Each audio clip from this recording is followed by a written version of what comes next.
Hello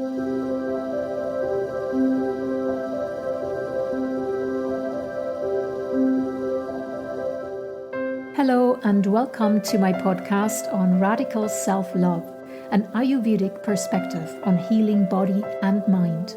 My name is Sandra Hayes and I'm a Vedic practitioner, meaning I utilize Ayurveda, yoga and Vedic astrology as well as transformational creativity to help you become a conscious creator of your own life, health and well-being. For more information and for access to my online learning platform, The Little School of Happiness, please go to www.sandrahayes.eu. So today I want to talk a little bit more about the relationship between yoga and trauma. Like I told you in the previous episode, I've talked about what trauma is, really how it is defined and what it does in the body, and I will talk about the physical aspects a little bit more. But today I would like to address a question first because it seems very important. The question was, why is it radical self-love, and what does yoga have to do with radical self-love?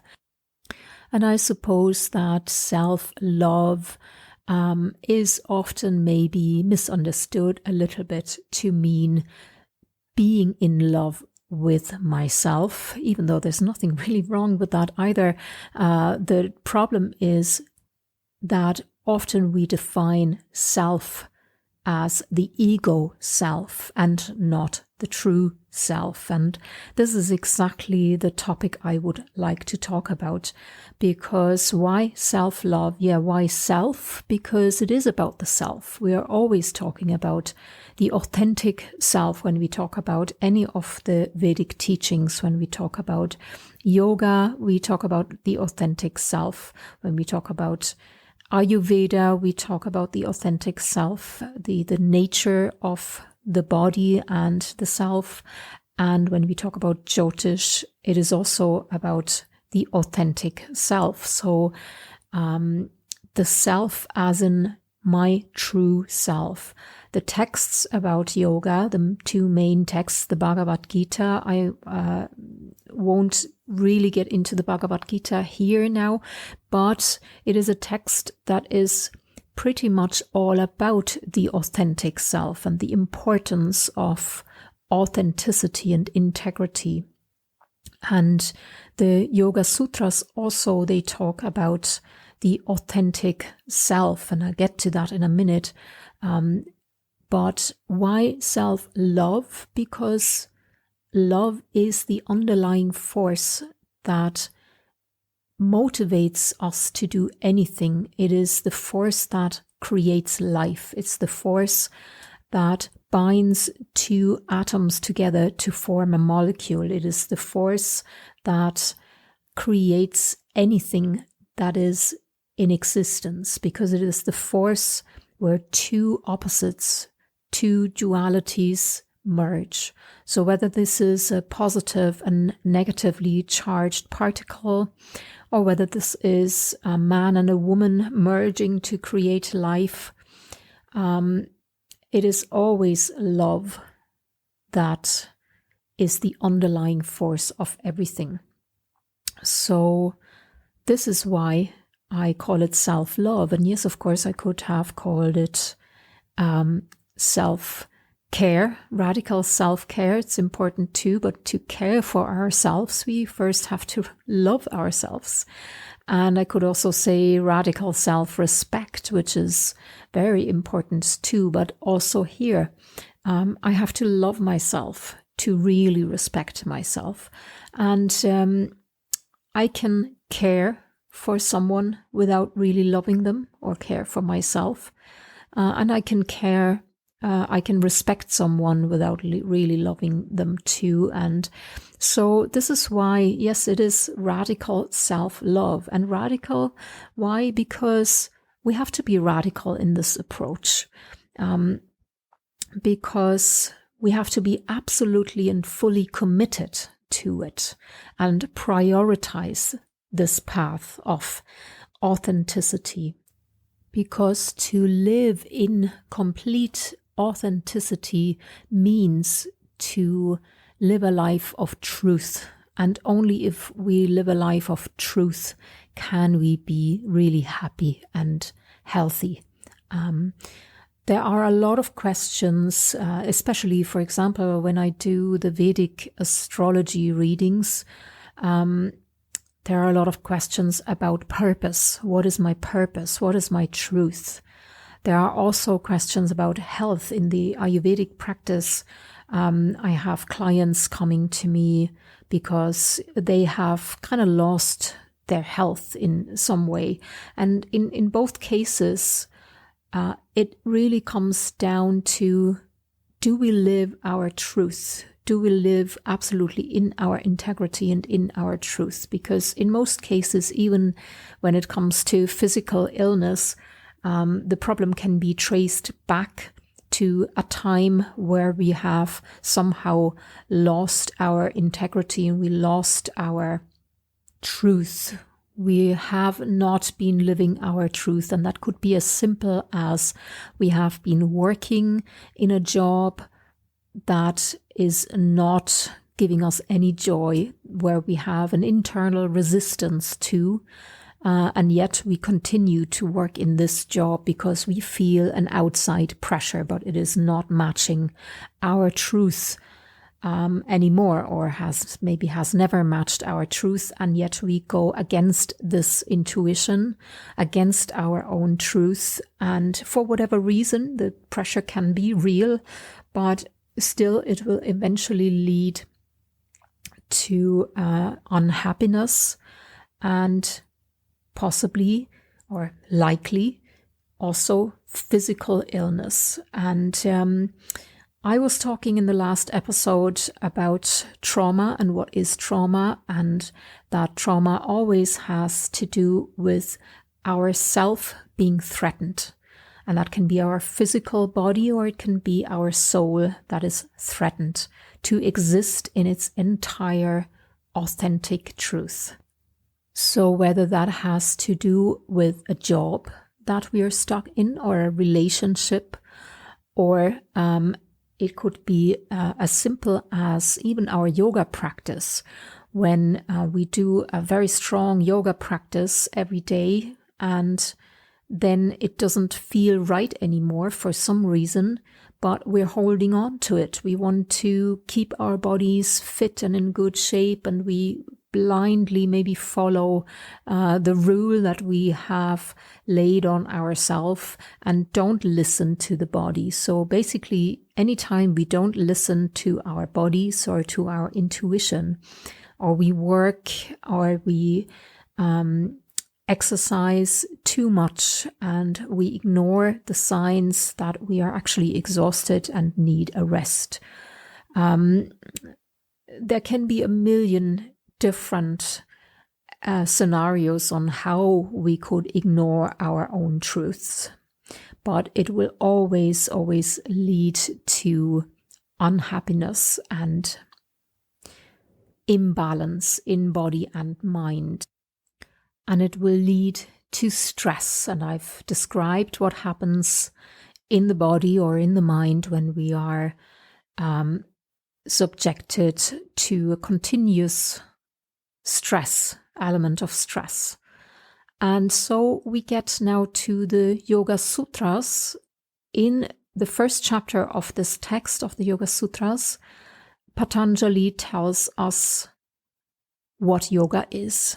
It's the second sutra in the whole book, and he says, Yoga Chitta Vritti Nirodha.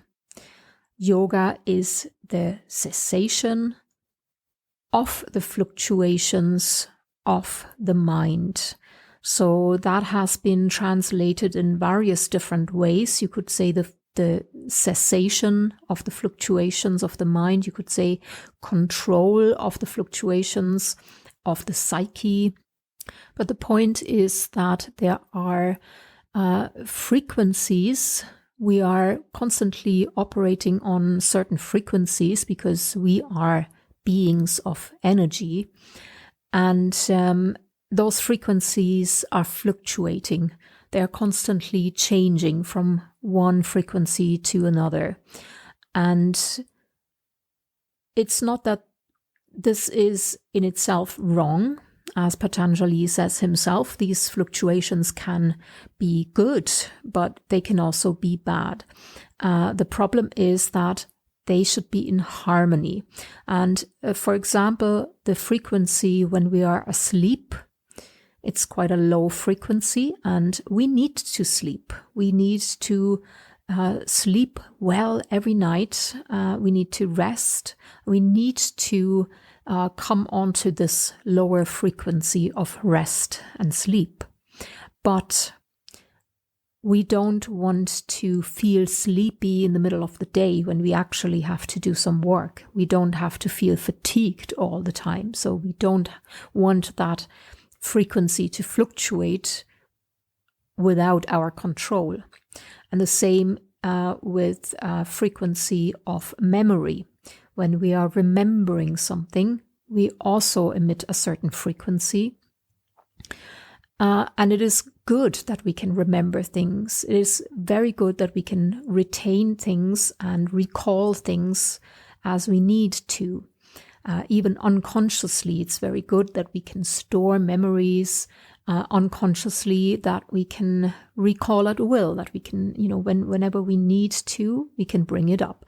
And even if we don't, willfully, consciously think about it, for example, it's very much stored in our memory that fire is hot. And so, we can remember that even without ever having touched fire, we know, because it's in our cells, the memory in our DNA from our ancestors who have been there before. So this is also important, and it is a good thing that we can reach into this frequency of memory, but it might not be a good thing if our past experiences have such a hold on us that either we are lost in the past, we are holding on to the past, and we basically live in old memories, or the experiences from the past has a hold on our present actions and reactions. So because of past experiences, we are now not free in our actions, but instead we react.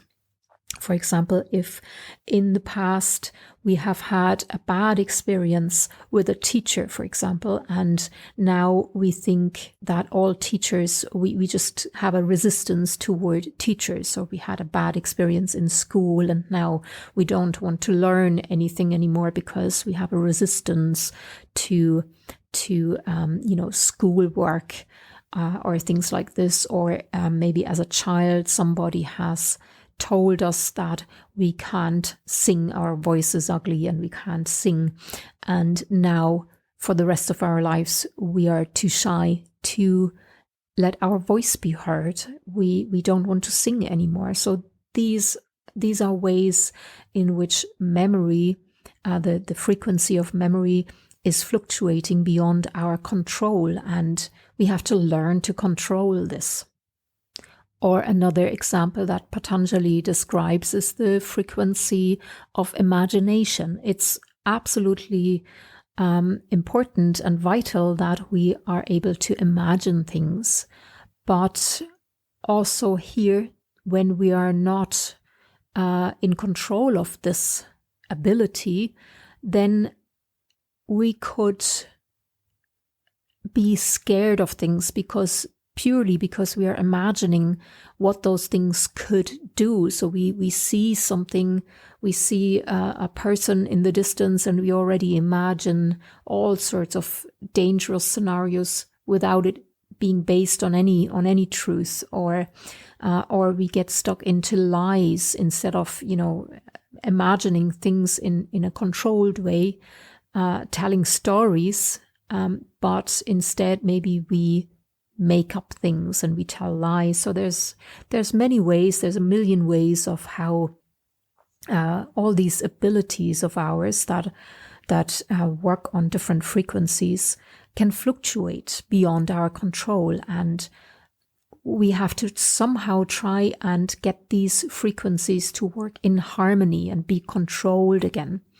And this is how Patanjali describes yoga. What is yoga? And even the word yoga, coming from the Sanskrit root yuj, which means to unite, to bring something together. And also here, this is, all these split off parts of our consciousness, all these split off parts of our self, our personality, of our authentic self, that we may have split off in childhood, even like I described in the first episode, that if we experience in our childhood, if we experience something as unsafe, then we put this away, because the need to be authentic is less important than the need to be safe and connected to our community, to our family. So if as a sensitive child who cries easily, if that child is constantly being told, stop that crying, then it will learn to suppress his or her own emotions. And that part of him or herself will be somehow, put away deep down in the unconscious mind. And then maybe later as an adult, might need therapy or help in order to uncover this part of him or herself again. And yoga really is the way to bring these parts back together, just like Jung, the psychologist Jung, would have called this individuation, to bring all the parts together and make the person whole again, create that individual soul that is whole again. And that really is the aim of yoga. That's always been the aim of yoga. And just like in our modern practice, therapeutic practice of any trauma therapy, the body comes first. So yeah, we do asana, we do the yoga positions for good reason. And I will talk about those reasons in more detail. But for now, just back to Patanjali, he also tells us in that same chapter, he tells us what to do about this. How can we control these fluctuations? How can we harmonize the frequencies in our mind, in our, our psychic functions? And he says a very simple thing: Abhyasa vairagya bhyam tanirodha. Abhyasa meaning practice, and vairagya meaning to let go. So we need to practice and we need to let go. And by practice, he also explains this. By practice, he means any effort to become aware, to become conscious of what is there in our unconscious mind. Any effort to make conscious what is unconscious. So what do we do in any trauma therapy? We make things conscious. We become aware of what is happening in our unconscious mind. We become aware of our own behavior, and we become aware of where it's coming from, what happened in our childhood, but also it's the letting go that is also important, not to hold on to this, but only bringing it into the conscious mind to become aware and then to let it go is a very important part. And not only that, but in any moment, really, in any moment where we have to make a decision, and every moment really is a decision of what to do next. But if we were really aware and be able to read the signs in our body, because our body always speaks the truth, our body is responding to any small little lie, as people who work, for example, as kinesiologists, or if you've ever been to a kinesiologist, they work with that kind of phenomenon that the body responds to truth and to a lie, or that game. Some of you might know that game that we used to play as children, and I used to do it with the kids in my yoga class as well, where you hold out an arm and you try to be really strong in your arm, and you say a lie, and then another person tries to push your arm down, and it's really difficult. It's really easy, and then you say a truth, and you hold your arm out, and the other person tries to push it down again, and now it's really difficult. So the body responds, and if we fine-tune our senses, our intuition, then we can read those signs, and we can understand the body. And whenever we have to make a decision, we can just tune into the body and sense, how does the body feel with this decision? Does it feel good? Is it relaxing? Is it the truth? Or does it feel not so good? Is it maybe tensing here or there a little bit? And then it is not the truth. And in this way, we can stay with our truth. We can stay authentic. And another thing is to actually be truthful. Now, this is another something that Patanjali describes in the Yoga Sutras, and I'll get to that particular sutra because it's an important one, or that particular section of the sutras, because it's actually more to it, is truthfulness, satya. Satya is a really important way of living, and it's not seen as, like in our 10 commandments, thou shalt not lie, I think.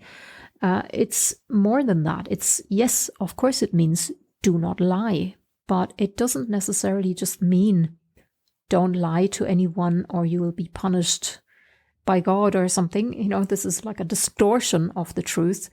But don't lie to yourself. Don't pretend to anyone. Just be truthful. This is actually a really good exercise as well, to be truthful for a while, to consciously only say the truth and, not pretend. And that doesn't mean, of course, to start saying mean things to other people just because we might feel like that, because there's another sutra also, which is ahimsa, non-violence and non-harming. So I don't want to harm other people, even though sometimes the truth is important also for other people. But this is about my truth. It's only about my truth. I'm not there to judge other people. I can't tell anyone else what is their truth, but I can only say what is my truth. But to absolutely and completely living in that truth is a practice in itself. And it's a hugely important practice. And I think that of all the practices, this might be the most important one. Because even though it might be difficult, but it will bring us from a state of imbalance into a state of balance very quickly, or relatively quickly. Sometimes, of course, it might take a while for your whole life to adjust. If somebody's living quite off their own truth, then several steps might be necessary in order to come back to their own truth. But it is nevertheless really important. I cannot be happy if I am not in my own truth. I cannot be healthy in the long run if I am not in my own truth, if I am not living my truth absolutely and completely. So my authentic self, that is important. And to commit to that truth, I need self-love. I need to be in my radical self-love. the love of the authentic self. And yeah, that's just for me the most important aspect of any of the Vedic practices, is the how to reach this authentic state of being. And yeah, yoga, Jyotish, and Ayurveda, they all give us methods and tools in order to reach that, all in their own way. Ayurveda is there for the physical health and also psychological health. Yoga is there for the mental, psychological health and also for the physical health. So they always overlap. And Jyotish is there for the soul path, for us to understand our true nature, our karma, our dharma in this world. So that's it for today, but I'll come back soon again for more. Until then, I wish you a happy and truthful and very authentic week. Thank you for listening. Bye for now.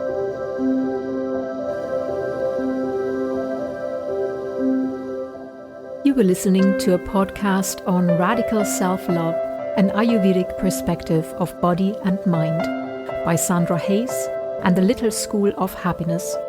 For more information and offers, go to www.sandrahayes.eu.